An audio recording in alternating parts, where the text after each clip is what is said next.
Let's look at a code snippet involving a while loop and trace its execution from beginning to end. Remember, in Java, your code is evaluated from top to bottom and left to right, which means we'll start up with the very first line of statement, which is the initialization of an integer variable count.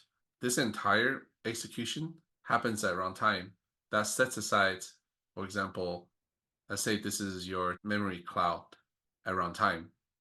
There's this amount of memory space here, which is 4 bytes of memory space, occupying memory address 0 times FA 8.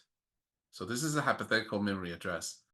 I'm just trying to illustrate what happens when you initialize a variable of integer type. This sets aside a 4 bytes memory space with a label called count.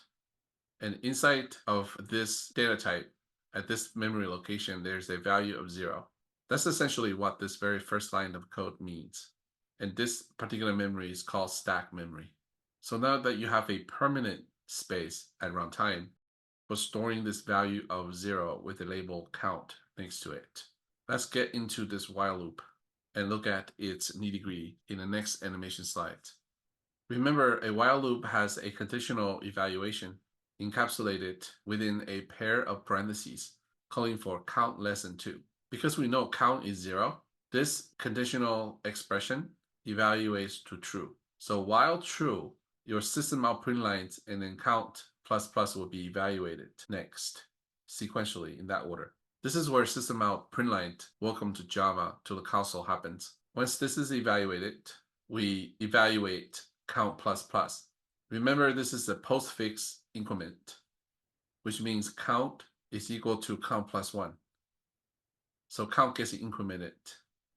At this point, count is 1 because it was at 0. Moving forward, your loop continues. Let me clear the screen so you can see better.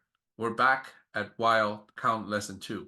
Remember, count was incremented to 1. This is compared again, count less than 2, which evaluates to true.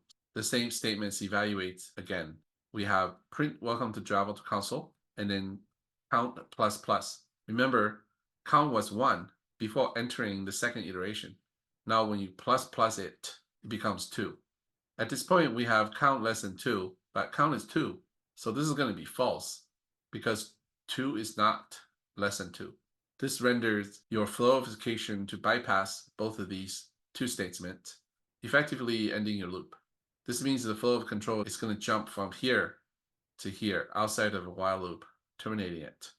Hopefully this animation makes sense and shows you how your while loop executes from beginning to end.